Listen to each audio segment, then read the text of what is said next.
Welcome to Gay Fairfax, the Washington, D.C. area's only weekly gay cable magazine sharing news, views, and pride. I'm Dave Hughes. And I'm Dorothy Hirsch. Each week we feature events and personalities of interest to gay women and men in Northern Virginia. On this edition, we'll check in with the 1991 Gay and Lesbian Pride Day Planning Committee. And we'll also attend the opening of Northern Virginia's only gay bar and restaurant, Alexandria's The French Quarter Cafe. But first, here's Peg McCraw with this week's gay trivia question. In the early 1850s, our feminist foremothers welcomed the feminist dress reform movement associated with Amelia Bloomer. Active, athletic women of the era quickly adopted the new pants outfit. But one outspoken woman, an ardent feminist, became famous in her own right. Who was the only woman ever to be granted the right to dress as a man by Congress? This one's not in the history books. The answer at the end of the show. Thank you, Peg. For years, the gay women and men in Northern Virginia have had to drive into Washington, D.C. if they wanted to go to a bar to be with their gay friends. That is, until now.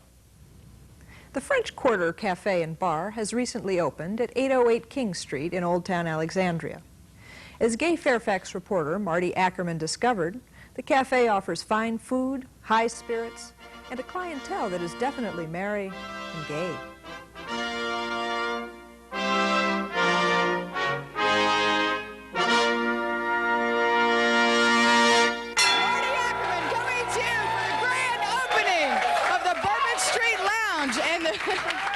And the French Quarter Cafe.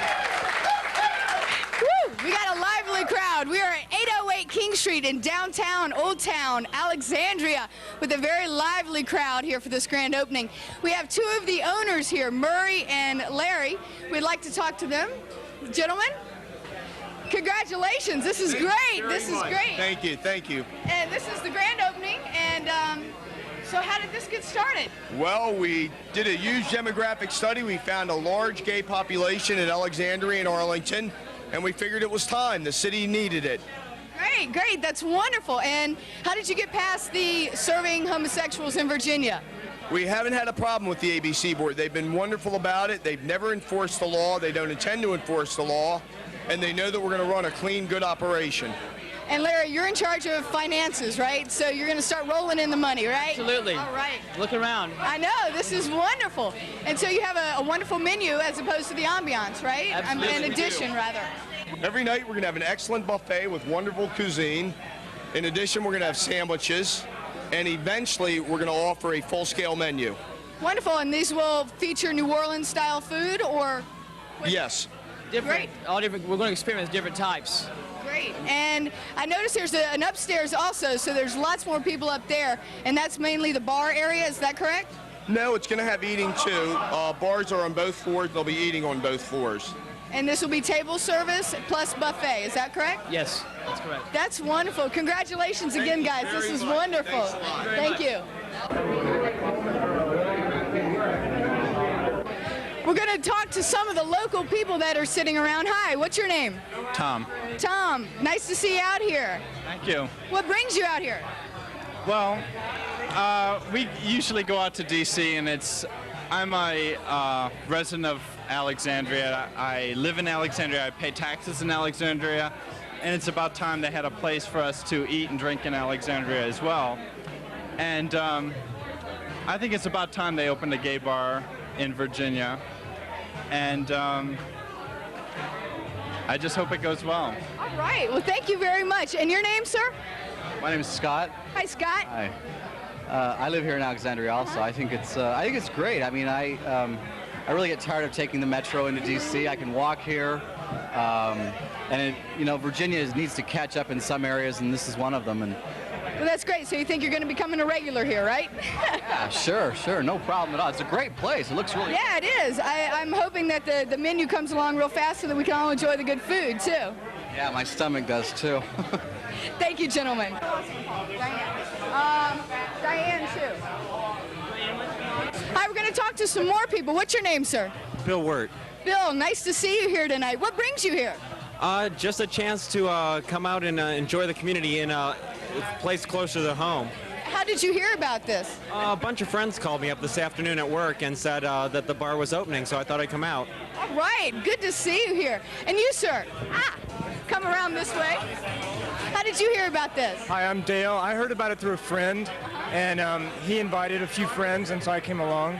That's great. What do you think about this ABC law that's letting us enjoy this night? Well, I think it's great. It's about time that Northern Virginia got something that we can have a gay bar in Northern Virginia. Yeah, I think it's great too. Sir, what's your name? Mike Miller. Mike, nice to see you. And you heard about it through friends also, or? I did, and I also saw the write-up in the Gazette today. Yes.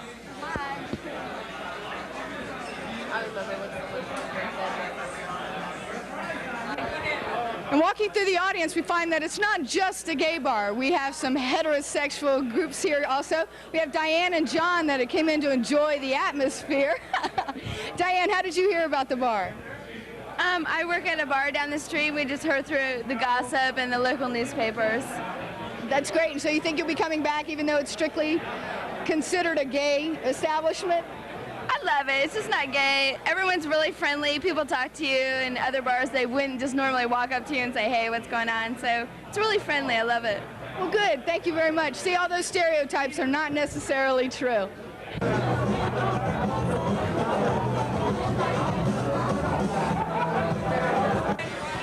Hi, gentlemen. Welcome to this wonderful 808 King Street. Thanks. It's great to be here. And your name? I'm Rick Sincere. I'm chairman of the Libertarian Party of Virginia. Great. And so what part of Virginia are you from? I live in Arlington. Okay. And you, sir? I'm Michael Ward. I live in Arlington as well. And how did you hear about this? Looks like you just came from work. From work through a reception. Great. And you, sir? Yeah, same thing. We were at the meeting, the reception, semi-annual reception of the Network of Gay and Lesbian Alumni Associations. Wonderful. And we came straight here because we saw the ad in the Washington Blade and saw the articles in the Arlington Journal and in the Washington Times. And I hear there's been information in the Alexandria Port Packet too. And I think it's terrific that someone is thumbing their nose at the Virginia law that says it's illegal to sell alcoholic beverages to known homosexuals, and I'm a known homosexual. And what do you think about this now that we're finally breaking ground here? I think it's a wonderful idea, and I'm in full support of it, and I'll be here on a regular basis. I will come here as often as I can. There's no reason that we have to go to DuPont Circle anymore. We've got something in Northern Virginia. Great. Thank you, gentlemen. Thanks. I don't think you should have to leave a state to feel at home. I agree fully.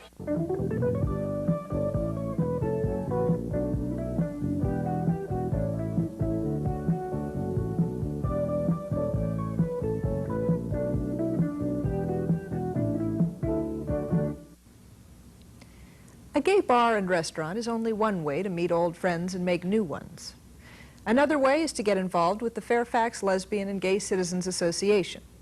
The FLGCA holds parties, offers special programs, and sponsors weekend getaways. For more information about FLGCA and to get a free copy of the newsletter, write to us at Post Office Box 2322, Springfield, Virginia 22152, or call us at area code 703-451-9528.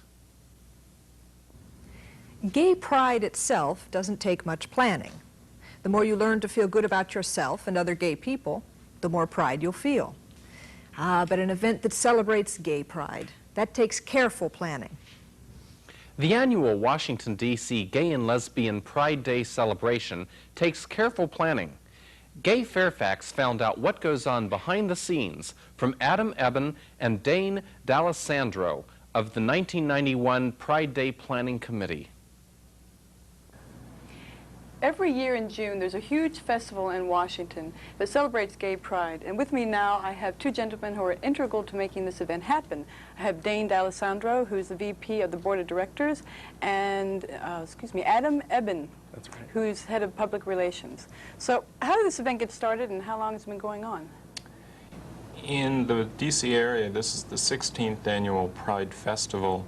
Pride traditionally commemorates the anniversary of the Stonewall Rebellion, and the way that it usually plays out in the city is that it's an opportunity to recognize the achievements of our community and to show everybody, the entire city, that the people in this area, the gays and lesbians in this area, really do have something to be proud of. If you've never been to a Pride Festival, how would you describe it to someone? It's an empowering experience. People who haven't been to a Pride Day and then come to see 20,000 of their fellow gays and lesbians in one place, it's an experience that affects them. There are all kinds of gays and lesbians, and people might not realize it, but if they come to Pride Day, they can meet gays and lesbians from their religious group or from their geographic area, from the Fairfax Association, or gay and lesbian pilots, gay and lesbian athletes, in addition to having a great time with the entertainment and hearing some speakers. So at Pride Day, they have a whole line of booths, right, around this big area, plus they have live entertainment on the stage that goes on most of the day. Now, what the Pride Day starts with a parade?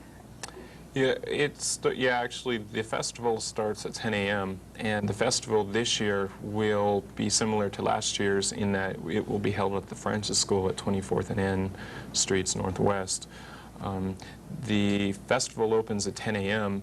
and will run the full day until 7 p.m. We'll have entertainment throughout that whole period. And we have a parade through that time as well, starting at noon at Meridian Hill Park and traveling down to the festival site.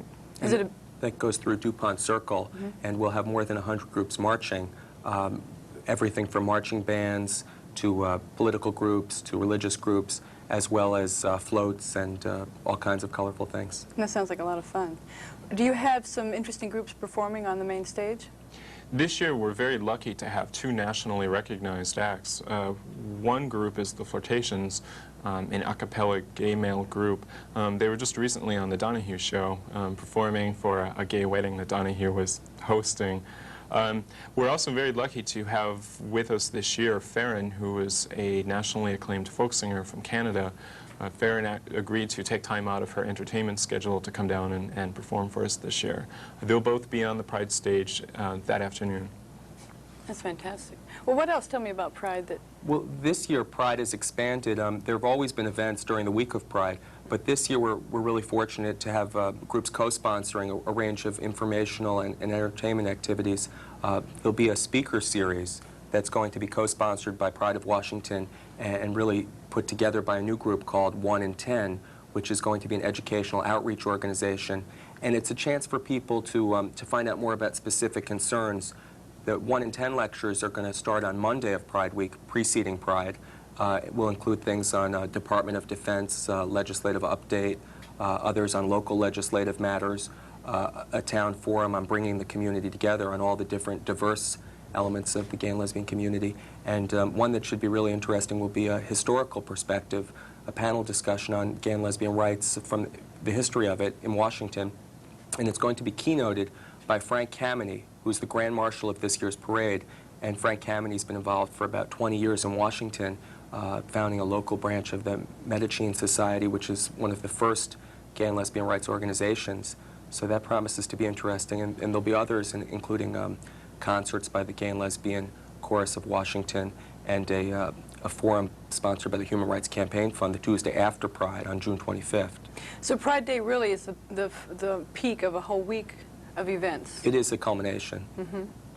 And the day itself is a lot of fun, and there's festivities and music and time to be with friends and to find out more.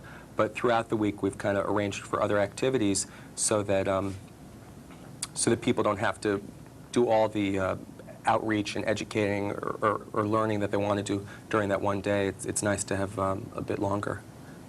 Have you been to a lot of different Pride festivals? In other cities? Actually, I haven't. I grew up in Pennsylvania, and where I was from did not have a Pride festival. So when I came to Washington 4 years ago, it was kind of an opportunity, something new for me, and something that after my first Pride festival, I decided that I wanted to get involved. And since then, I have been. So you're on the Pride Committee. This is your first year on the Pride Committee? This is my third year on the Pride Committee. I've worked previously in different areas, and parade chiefly. This is my first year on the Board of Directors, and we're this year really rethinking a lot of our approach to producing the festival, and we are changing a number of things this year. Improvements? Yeah, one of the things we're going to implement this year is to allow political speakers on the Pride stage. And in addition to the entertainment that we have, which is top-notch, we also have a number of nationally recognized community leaders. We have Urvashi Vaid from the task force. We have Tim McFeely from the Human Rights Campaign Fund. We have Mindy Daniels from the Gay and Lesbian Activist Alliance. They've all wanted to be a part of this. And from the government of the District of Columbia, we also have Sharon Pratt-Dixon and Eleanor Holmes Norton. So they're all going to speak. How many minutes do they get? Brief time slots. They're going to talk mainly on what the community has to be proud of, but it'll be nice to intersperse amongst the entertainment. What was your purpose of adding that?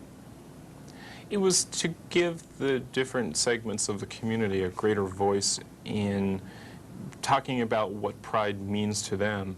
Everybody has different ideas, and really we are a diverse community, and it's an opportunity to allow those people to talk about what concerns they have as they relate to the D.C. and Virginia and Maryland communities. Mm-hmm. I've gone to a lot of different prides, and I have such a great time, and I get a tan, too. Usually it's very warm and hot, and the sun is shining, and there's wonderful food, and it's crowded, and you hear all this music going constantly. It's really neat. What else can you tell me about the festival?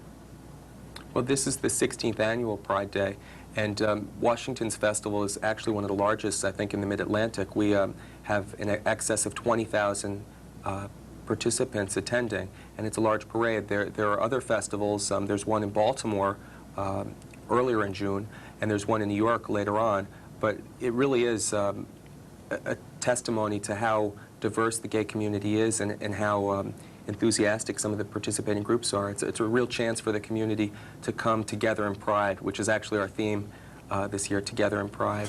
And it's a day for the community to come together and to feel good about being gay and lesbian, no matter which segment of the community you're in, and to recognize that we're all together. I think it's especially encouraging to see the increasing participation in the Virginia groups as well as Maryland, but it's really not just a DC event. It's something that everyone in the metro area really participates in, and we've seen the diversity of not only geographical area, but the different kinds of communities within the gay and lesbian community.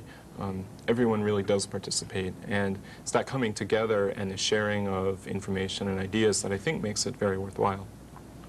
How do you find out about who's going to be there, when they're going to be there, and all of that? Well, there will be an official Pride Guide published in the Washington Blade on Friday, June 14th, that issue which kicks off Pride Week. That'll have a comprehensive schedule with times and entertainers and so forth. And they can also call our Pride telephone number, which is 202-298-0970, for recorded information. And people can also call if they're interested in volunteering. We have probably hundreds of volunteers currently, but we'll always be in need of a few more to help make the parade run smoothly and the festival run smoothly. So if your viewers have a few hours that they want to pitch in on Pride Day, they'd be welcome to help. Our organization is completely volunteer-based, and we really rely on people pitching in and helping to make it the top-notch festival that we try to bring about for the community. What would you say the community around the Pride, like the straight community, as the parade goes by, what's the feeling? Generally, I think you see a lot of support. When we try to plan for the parade or we plan for the festival, we have to take into mind the needs of those people around us. To produce a festival, you need permits and you need permission from people in buildings adjacent to that area. For the parade, there are straight people in the area that are just watching. And in my third year, I've seen nothing but support.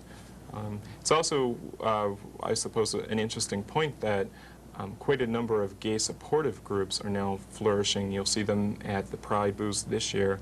A couple that come to mind are the People for the Ethical Treatment of Animals, which is kind of funny. And last year, we had the Make a Difference Foundation participating, and we think they'll be back again this year. Also, the National Organization of Women, and another in the parade will be the American Red Cross. But back to your point about what the straight community feels about Pride Day, there was a wonderful quote last year in the Washington Post. A mother with a young child was watching the parade, and the Post reporter asked you know, did they happen upon this or why were they there? And she said that she brought her son there to show him that they're all different kinds of people. And to me, that's part of what Pride is about. We're doing it for ourselves, but it's also an outreach to the straight community, because we want them to know that gay and lesbian may not mean what they think it means. And there's a lot of good things that go with being gay and lesbian, whether it's gay and lesbians saving their register tapes to get computers for classrooms, or gay and lesbian working for charity or taking care of their own. It's not just for gays and lesbians. That's a good point. So the date of Pride Day is when? I'll see you there. Sunday, June 23rd. All right. The Sunday It's after not Father's Day. First year in a long time it's been That's after right. Father's Day. Thanks for being with us. Thank you. I look for you there.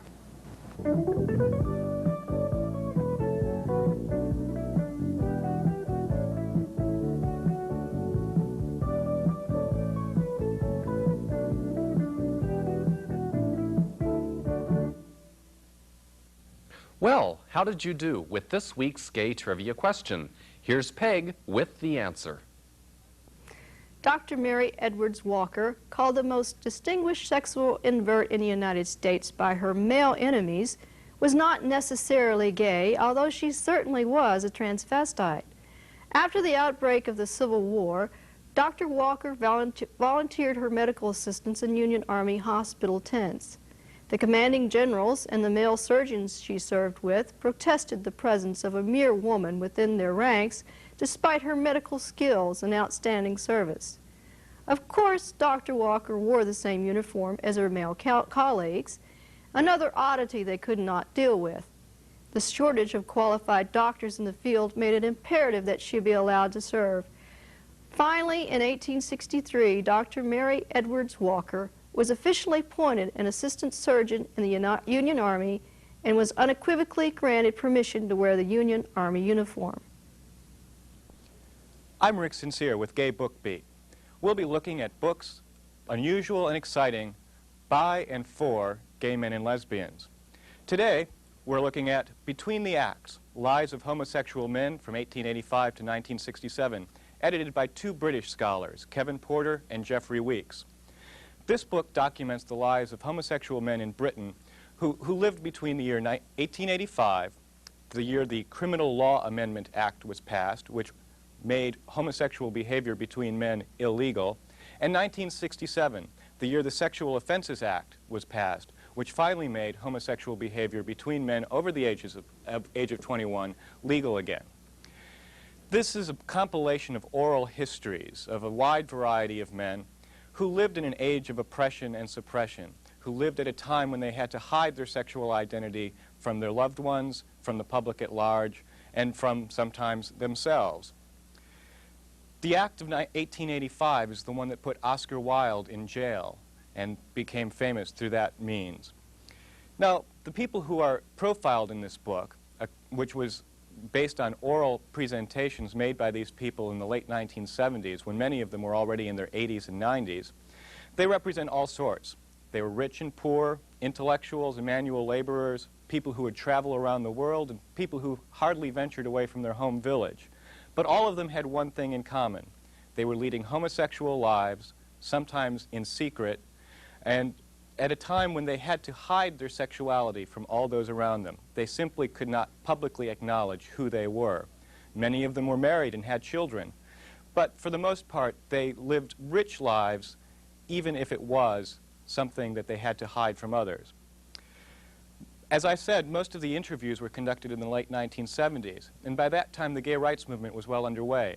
Some of these men were already involved in the movement, and for the first time in their lives, after 7, 8, 9, 10 decades, they were actually able to acknowledge themselves to others, make friends in the gay community, which was finally coming about, and participate in the political process to make homosexual behavior more possible, more public. Between the Acts is a very interesting book because it documents the lives of people who are normal, regular individuals, people who are not famous. But before we close today, I'd like to recommend a couple of books of related interest, books that you may already have encountered. One is Morris, a novel by E.M. Forster, which was written in 1918, just in the middle of this period. It's a very good approach to what life was like for people of the upper class in those days. Another book would be The Naked Civil Servant, a biography of Quentin Crisp, the British wit and film reviewer. Both of these books have been made into movies. And another, perhaps more obscure book, is Lord Alfred's Lover, a play by Eric Bentley, which talks about Lord Alfred Douglas, the person whose affair with Oscar Wilde landed Oscar Wilde in jail. So for Gay Book Beat, I'm Rick Sincere. That wraps up this edition of Gay Fairfax. Don't forget that you can tune in to the show every week at this time. For Gay Fairfax, I'm Dorothy Hirsch. And I'm Dave Hughes. Thank you for joining us, and remember to keep the pride alive.